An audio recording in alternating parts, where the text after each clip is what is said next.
Good morning students अज असी commercial law दे विच जिहड़ा topic करना वो है मिस रिप्रजेंटेशन।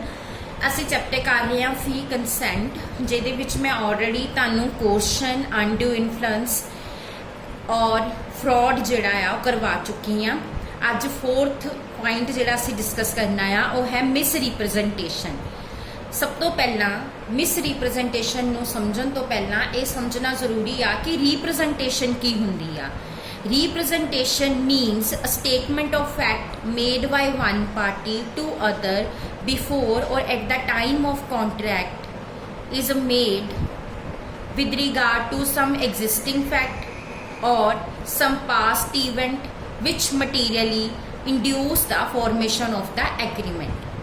रिप्रजेंटेशन की हुंदी आ जदों कोई एक परसन किसी एग्जिस्टिंग फैक्ट्स दे बारे विच या किसी पास्ट इवेंट्स दे बारे दे विच दूसरी परसन नूं कोई स्टेटमेंट दिंदा आ एंड वो जिहड़ी स्टेटमेंट दित्ती जांदी आ, वो जो इन्फॉर्मेशन दित्ती जांदी आ, वो क्यों दित्ती जांदी आ ताकि दूसरे परसन नूं इन्फ्लुएंस किया जा सके एग्रीमेंट साइन करन लई। उहनूं असीं रिप्रजेंटेशन कहने आ। सो रिप्रजेंटेशन की आ जदों कोई एक बंदा एक पार्टी किसी दूसरी पार्टी नूं किसी भी फैक्ट दे बारे विच चाहे वो प्रेजेंट फैक्ट होवे या पास्ट इवेंट होवे उहदे बारे दे विच कोई भी इन्फॉर्मेशन दिंदा आ ताकि उस इन्फॉर्मेशन दे बेसिस ते वो बंदा जिहड़ा आ उहदे नाल एग्रीमेंट साइन करे, उहनूं असीं रिप्रजेंटेशन कहंदे आ। हुण मिस रिप्रजेंटेशन की आ जदों एक गलत रिप्रजेंटेशन की जाती आ इनोसेंटली।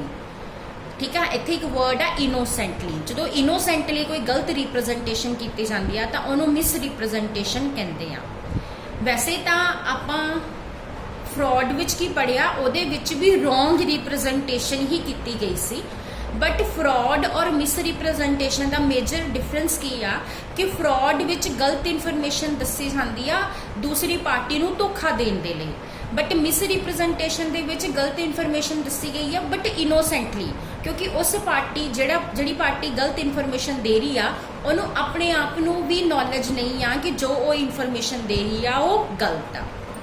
सो मिस रिप्रजेंटेशन का मतलब की आ? मिस रिप्रजेंटेशन का मतलब आ जदों कोई भी इनोसेंटली फाल्स रिप्रजेंटेशन की जाती आ, ठीक आ, या ये मन के की जाती आ कि वो ट्रू आ बिना दूसरी पार्टी नूं धोखा देण दी इंटेंशन तो उन्होंने मिस रिप्रजेंटेशन कहा जाता है। ये मटीरियल फैक्ट का नॉन डिस्कलोजर भी इंकलूड हो सकता है, ठीक है, जिथे उस पार्टी की ड्यूटी होंगी है डिस्कलोज करने की, बट इत्थे क्लीयर कट किया कि इंटेंशन जी आ वो डिसीव करना नहीं आ।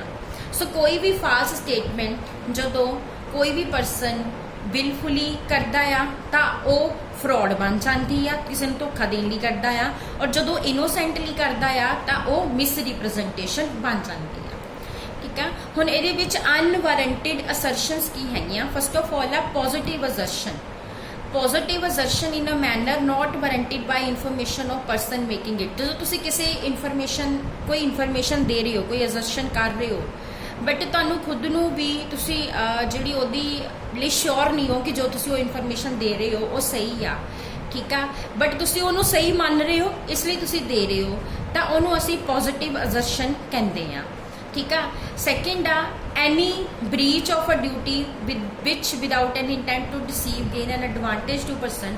जो कोई पार्टी ने जो प्रॉमिस किया वो अपने उन्हें प्रॉमिस को अगर फुलफिल नहीं किया, ठीक है, बट वो इंटेंशन जी दूसरी पार्टी में धोखा देना नहीं सी और उन्होंने नाल कोई एडवांटेज हो जाता है या उन्होंने कोई बेनीफिट हो जाता है, ठीक है। सो उस केस दे विच उन्होंने कंस्ट्रक्टिव फ्रॉड भी किया जाता है, ठीक है।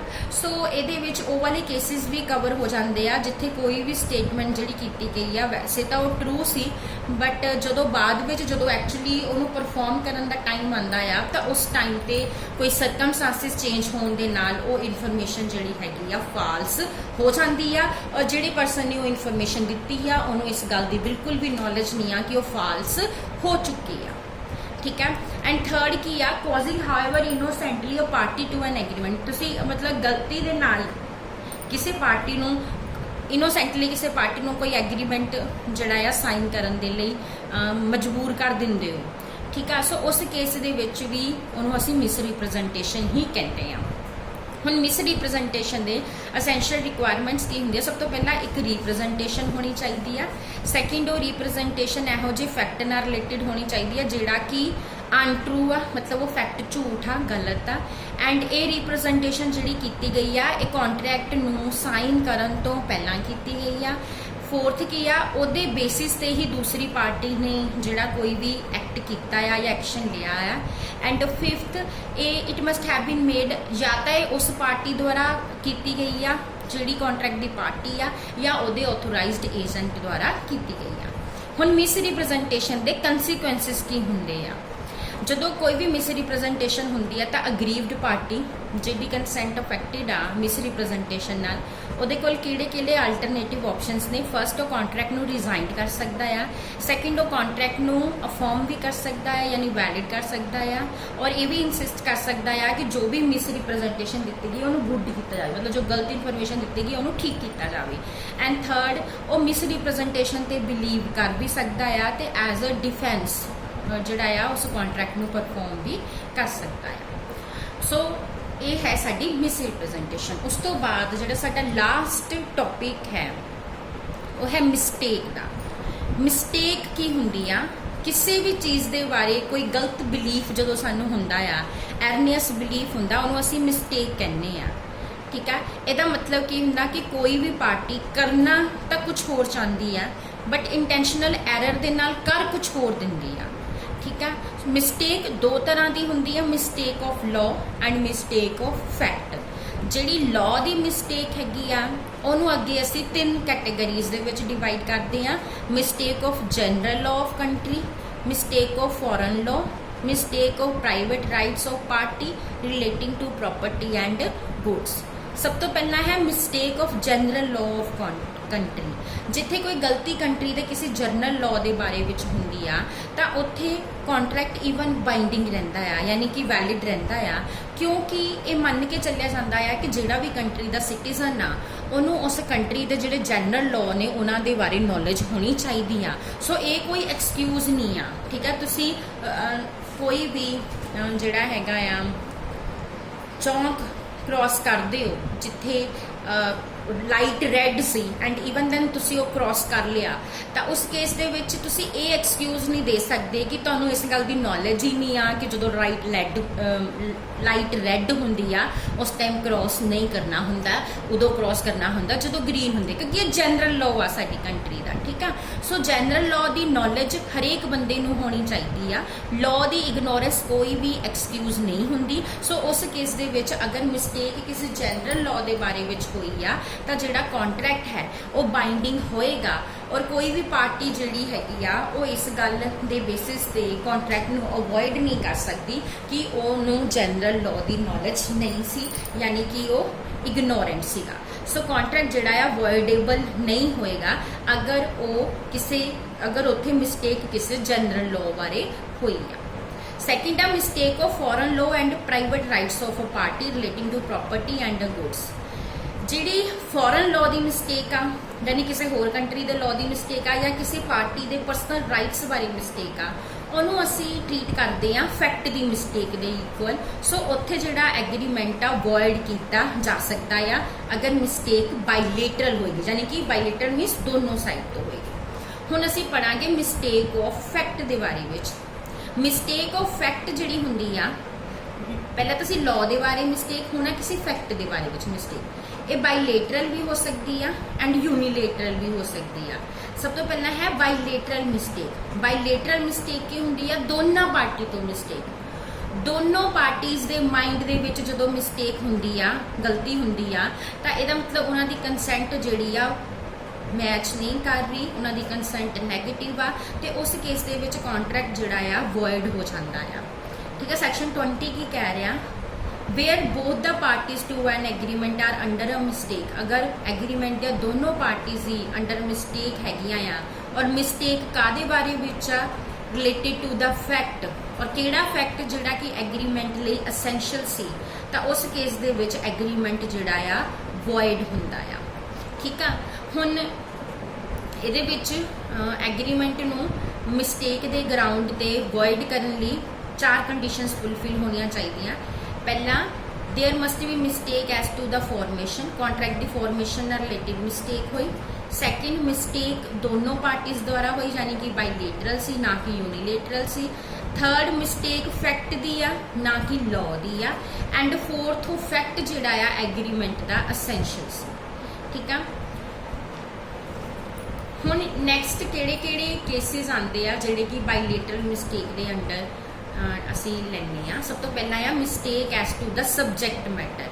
सबजैक्ट मैटर मतलब ਜਿਹਦੀ ਚੀਜ਼ ਦਾ ਤੁਸੀਂ कॉन्ट्रैक्ट कर रहे हो, ਜਿਹੜਾ ਤੁਹਾਡਾ ਮੇਨ ਇੰਗਰੀਡੀਐਂਟ ਆ ਉਸ कॉन्ट्रैक्ट ਦਾ, ਉਹਨੂੰ ਅਸੀਂ सबजैक्ट मैटर ਕਹਿੰਦੇ ਆ। ਇਹਦੀ ਮਿਸਟੇਕ ਨੂੰ ਅਸੀਂ 6 ਹੈਡਸ ਦੇ ਵਿੱਚ ਡਿਵਾਈਡ ਕਰਦੇ ਆ। ਪਹਿਲਾ, mistake as to the existence of subject matter. ਜਦੋਂ ਦੋਨੋਂ ਪਾਰਟੀਜ਼ ਦੇ ਮਾਈਂਡ ਵਿੱਚ सबजैक्ट मैटर ਦੀ ਐਗਜ਼ਿਸਟੈਂਸ ਬਾਰੇ ਮਿਸਟੇਕ ਆ, मतलब ਦੋਨੋਂ ਪਾਰਟੀਜ਼ ਇਹ ਸੋਚ ਰਹੀਆਂ ਕਿ सबजैक्ट मैटर ਐਗਜ਼ਿਸਟ ਕਰ ਰਿਹਾ ਆ, ਬਟ ਐਕਚੁਅਲ ਦੇ ਵਿੱਚ ਉਹ ਐਗਜ਼ਿਸਟ ਕਰ ਹੀ ਨਹੀਂ ਰਿਹਾ ਹੁੰਦਾ, ਫਿਰ ਉਸ ਕੇਸ ਦੇ ਵਿੱਚ ਵੀ ਕॉन्ट्रैक्ट ਜਿਹੜਾ ਆ ਵੋਇਡ ਹੋ ਜਾਂਦਾ ਆ। ਜਿਸ ਤਰ੍ਹਾਂ ਇਹਨਾਂ ਨੇ एग्जाम्पल की ਲਈ ਆ ਕਿ A और B ਦੇ ਵਿੱਚ ਇੱਕ ਐਗਰੀਮੈਂਟ ਹੋਇਆ ਕੋਈ ਪਾਰਟਿਕੂਲਰ ਹਾਰਸ ਨੂੰ ਦੀ ਪਰਚੇਜ਼ ਨਾਲ ਰਿਲੇਟਡ, ਬਟ ਉਹ ਹਾਰਸ ਜਿਹੜਾ ਆ ਉਸ ਟਾਈਮ ਤੇ ਡੈਡ ਸੀ ਜਦੋਂ ਉਹਨਾਂ ਨੇ ਕੰਟਰੈਕਟ ਸਾਈਨ ਕੀਤਾ, ਯਾਨੀ ਕਿ ਉਹਦਾ ਦੋਨਾਂ ਦੇ ਮਾਈਂਡ 'ਚ ਮਿਸਟੇਕ ਕਾਦੀ ਸੀ, ਹਾਰਸ ਦੀ ਐਗਜ਼ਿਸਟੈਂਸ ਦੀ, ਵੀ ਹਾਰਸ ਐਗਜ਼ਿਸਟ ਕਰ ਰਿਹਾ, ਬਟ ਹਾਰਸ ਤਾਂ ਕਿਤੇ ਵੀ ਐਗਜ਼ਿਸਟ ਨਹੀਂ ਸੀ ਕਰ ਰਿਹਾ, ਸੋ ਐਗਰੀਮੈਂਟ ਵੋਇਡ ਹੋਏਗਾ।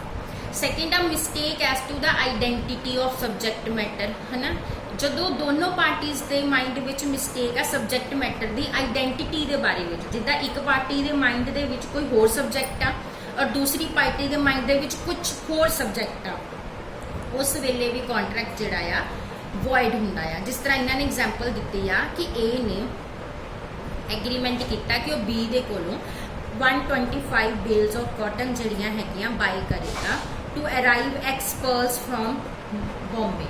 ਸੋ ਐਕਸਪਰਸ ਜਿਹੜੀ ਕੋਈ ਸ਼ਿਪਿੰਗ ਕੰਪਨੀ ਆ ਜਿਹੜੀ ਕਿ ਬੰਬੇ ਤੋਂ ਆਣੀਆਂ ਸੀ, ਉਸ ਟਾਈਮ ਤੇ 2 ਸ਼ਿਪਸ ਸੀਗੀਆਂ ਜਿਹੜੀਆਂ ਉਸੇ ਨਾਮ ਦੀਆਂ ਬੰਬੇ ਤੋਂ ਸੇਲ ਕਰ ਰਹੀਆਂ ਸੀ।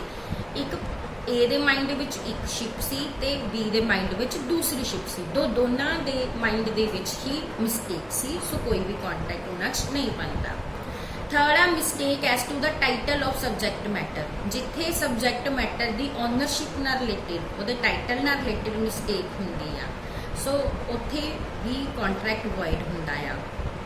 A ने B ਨਾਲ कॉन्ट्रैक्ट साइन ਕੀਤਾ कि ਉਹਦੇ ਕੋਲੋਂ ਫਿਸ਼ਰੀ ਜਿਹੜੀ ਆ ਲੀਜ਼ ਤੇ ਲਏਗਾ, ਠੀਕ ਆ, ਐਂਡ A ਨੂੰ ਜਿਹੜਾ ਆ ਇਸ ਗੱਲ ਦੀ ਨੌਲੇਜ ਹੀ ਨਹੀਂ ਸੀ ਕਿ ਉਹ ਤਾਂ ਬਾਈ ਇਨਹੈਰੀਟੈਂਸ ਹੀ ਆਲਰੇਡੀ ਉਸ ਫਿਸ਼ਰੀ ਦਾ ਟੈਨੈਂਟ ਸੀਗਾ, ਸੋ B had not title at all, B ਦੇ ਕੋਲ ਉਹਦਾ ਕੋਈ ਵੀ ਓਨਰਸ਼ਿਪ ਨਹੀਂ ਸੀ, ਸੋ ਇੱਥੇ ਵੀ ਕੰਟਰੈਕਟ ਵੋਇਡ ਹੋਏਗਾ। ਉਸ ਤੋਂ ਬਾਅਦ ਆ mistake as to the price of subject matter, ਜਦੋਂ ਪ੍ਰਾਈਸ ਦੇ ਬਾਰੇ ਵਿੱਚ ਗਲਤੀ ਹੋ ਜਾਂਦੀ ਆ, ਠੀਕ ਆ। ਨੈਕਸਟ ਆ mistake as to the quantity of subject matter, ਜਦੋਂ ਕੁਆਂਟੀਟੀ ਦੇ ਬਾਰੇ 'ਚ ਗਲਤੀ ਹੁੰਦੀ ਆ, A ਨੇ ਕੁਝ ਹੋਰ ਕੁਆਂਟੀਟੀ ਦੀ ਕੀਤੀ ਆ ਤੇ B ਕੁਝ ਹੋਰ ਕੁਆਂਟੀਟੀ ਸੈਲ ਕਰਨ ਦੀ ਗੱਲ ਕਰ ਰਿਹਾ ਆ। ਨੈਕਸਟ ਹੈ mistake as to the quality, subject matter ਦੀ ਕੁਆਲਿਟੀ, A ਦੇ ਮਾਈਂਡ ਵਿੱਚ ਕੁਝ ਹੋਰ ਕੁਆਲਿਟੀ ਆ, B ਦੇ ਮਾਈਂਡ ਵਿੱਚ ਕੁਝ ਹੋਰ ਕੁਆਲਿਟੀ ਆ, ਸੋ ਇਹ ਸਾਰੀਆਂ ਮਿਸਟੇਕਸ ਨੇ related to the subject matter. Next ਹੈ mistake as to the possibility of performing, ਕਿ ਕੰਟਰੈਕਟ ਦੀ ਪਰਫਾਰਮੈਂਸ ਨਾਲ ਰਿਲੇਟਡ ਮਿਸਟੇਕ। ਫਸਟ ਕੀ ਆ ਫਿਜ਼ੀਕਲ ਇੰਪੋਸੀਬਿਲਿਟੀ, ਠੀਕ ਹੈ, ਇੱਕ ਕੰਟਰੈਕਟ ਆ ਜਿਹੜਾ ਕੀਤਾ ਜਾ ਰਿਹਾ ਕਿਸੇ ਰੂਮ ਨੂੰ ਹਾਇਰ ਕਰਨ ਨਾਲ ਰਿਲੇਟਡ, ਔਰ ਕਰਨਾ ਕਾਹਦੇ ਲਈ ਆ, ਉੱਥੇ ਕੋਰੋਨੇਸ਼ਨ ਪ੍ਰੋਸੈਸ਼ਨ ਜਿਹੜਾ ਹੈਗਾ ਕਰਨਾ ਆ, ਠੀਕ ਆ, ਬਟ ਇਹ ਵੋਇਡ ਹੋ ਜਾਏਗਾ ਐਗਰੀਮੈਂਟ ਕਿਉਂਕਿ ਪ੍ਰੋਸੈਸ਼ਨ ਜਿਹੜਾ ਆਲਰੇਡੀ ਕੈਂਸਲ ਹੋ ਚੁੱਕਾ ਆ, ਯਾਨੀ ਉਹ ਪ੍ਰੋਸੈਸ਼ਨ ਨੂੰ ਪਰਫਾਰਮ ਕਰਨਾ ਹੁਣ ਫਿਜ਼ੀਕਲੀ ਪੋਸੀਬਲ ਨਹੀਂ ਆ। ਸੈਕਿੰਡ ਆ ਲੀਗਲ ਇੰਪੋਸੀਬਿਲਿਟੀ, ਇੱਕ ਐਗਰੀਮੈਂਟ ਜਿਹੜਾ ਆ ਉਹ ਉਦੋਂ ਵੀ ਵੋਇਡ ਹੋ ਜਾਂਦਾ ਜਦੋਂ ਉਹਨੂੰ ਪਰਫਾਰਮ ਕਰਨਾ ਲੀਗਲੀ ਪੋਸੀਬਲ ਨਹੀਂ ਰਹਿੰਦਾ। ਸੋ ਇਹ ਸੀਗੀਆਂ ਬਾਈਲੇਟਰਲ ਮਿਸਟੇਕਸ। ਹੁਣ ਨੈਕਸਟ ਹੈਗੀਆਂ ਯੂਨੀਲੇਟਰਲ ਮਿਸਟੇਕਸ। ਯੂਨੀਲੇਟਰਲ ਮਿਸਟੇਕ ਕੀ ਹੁੰਦੀ ਆ, ਜਦੋਂ ਸਿਰਫ ਇੱਕ ਪਰਸਨ ਦੇ ਮਾਈਂਡ ਵਿੱਚ ਹੀ ਮਿਸਟੇਕ ਹੈਗੀ ਆ, ਠੀਕ ਆ, ਦੂਸਰੇ ਪਰਸਨ ਲਈ ਉਹ ਕੰਟਰੈਕਟ ਬਿਲਕੁਲ ਕਲੀਅਰ ਆ, ਬਟ ਇੱਕ ਪਰਸਨ ਆਪਣੀ ਨੈਗਲੀਜੈਂਸ ਜਾਂ ਆਪਣੀ ਲਾਪਰਵਾਹੀ ਦੇ ਕਰਕੇ ਉਹਨੂੰ ਕੰਟਰੈਕਟ ਬਾਰੇ ਫੁੱਲੀ ਨੌਲੇਜ ਨਹੀਂ ਆ, ਸੋ ਉਹਨੂੰ ਅਸੀਂ ਯੂਨੀਲੇਟਰਲ ਮਿਸਟੇਕ ਕਹਿੰਦੇ ਆ, ਠੀਕ ਆ। ਯੂਨੀਲੇਟਰਲ ਮਿਸਟੇਕ ਜਿਹੜੀ ਆ ਵੈਸੇ ਤਾਂ ਉਹਦੇ ਬੇਸਿਸ ਤੇ ਕੰਟਰੈਕਟ ਨੂੰ ਵੋਇਡ ਨਹੀਂ ਕੀਤਾ ਜਾ ਸਕਦਾ, ਬਟ ਹੁਣੇ ਕੁਝ ਕੇਸਿਸ ਨੇ ਜਿਨ੍ਹਾਂ ਦੇ ਵਿੱਚ ਯੂਨੀਲੇਟਰਲ ਮਿਸਟੇਕ ਦੇ ਕੇਸ ਵਿੱਚ ਵੀ ਕੰਟਰੈਕਟ ਜਿਹੜੇ ਵੋਇਡ ਕੀਤੇ ਜਾ ਸਕਦੇ ਆ। ਫਸਟ ਆਫ ਆਲ ਆ mistake as to the nature of the contract. ਅਗਰ ਮਿਸਟੇਕ ਹੁੰਦੀ ਆ ਕੰਟਰੈਕਟ ਦੀ ਨੇਚਰ ਦੇ ਬਾਰੇ ਵਿੱਚ, ਇੱਕ ਬਲਾਈਂਡ ਮੈਨ, ਇੱਕ ਅੰਨਾ ਵਿਅਕਤੀ ਇੱਕ ਡਾਕੂਮੈਂਟ ਜਿਹੜਾ ਉਹਨੂੰ ਪੜ੍ਹ ਕੇ ਸੁਣਾਇਆ ਗਿਆ ਹੈ ਨਾ, ਉਹ ਉਸ ਡਾਕੂਮੈਂਟ ਨੂੰ ਸਾਈਨ ਕਰ ਰਿਹਾ ਆ, ਠੀਕ ਆ, ਬਟ ਉਸ ਕੇਸ ਦੇ ਵਿੱਚ ਉਹ ਤਾਂ ਜੋ ਉਹਨੂੰ ਪੜ੍ਹ ਕੇ ਸੁਣਾਇਆ ਉਹਦੇ ਤੇ ਬਿਲੀਵ ਕਰਕੇ ਕੰਟਰੈਕਟ ਸਾਈਨ ਕਰ ਲਏਗਾ। ਸੋ ਕੰਟਰੈਕਟ ਉਹਦੇ ਲਈ ਬਾਈਂਡਿੰਗ ਨਹੀਂ ਹੋਗਾ ਅਗਰ ਉਹਦੇ ਵਿੱਚ ਲਿਖਿਆ ਕੁਝ ਹੋਰ ਆ ਤੇ ਉਹਨੂੰ ਸੁਣਾਇਆ ਕੁਝ ਹੋਰ ਗਿਆ, ਠੀਕ ਆ। ਉਸ ਤੋਂ ਬਾਅਦ ਸੈਕਿੰਡ ਆ mistake as to the identity of the person.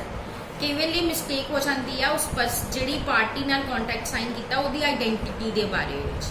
ਇਹ ਜਿਹੜਾ ਉਹ ਬੀ ਨਾਲ ਕੰਟਰੈਕਟ ਸਾਈਨ ਕਰਨਾ ਚਾਹੁੰਦਾ ਆ, ਬਟ ਉਹਨੇ ਕੰਟਰੈਕਟ ਜਿਹੜਾ ਡੀ ਨਾਲ ਸਾਈਨ ਕਰ ਲਿਆ ਇਹ ਬਿਲੀਵ ਕਰਕੇ ਕਿ ਡੀ ਜਿਹੜਾ ਉਹੀ ਬੀ ਆ, ਸੋ ਉੱਥੇ ਵੀ ਕੰਟਰੈਕਟ ਜਿਹੜਾ ਵੈਲਿਡ ਨਹੀਂ ਹੋਏਗਾ।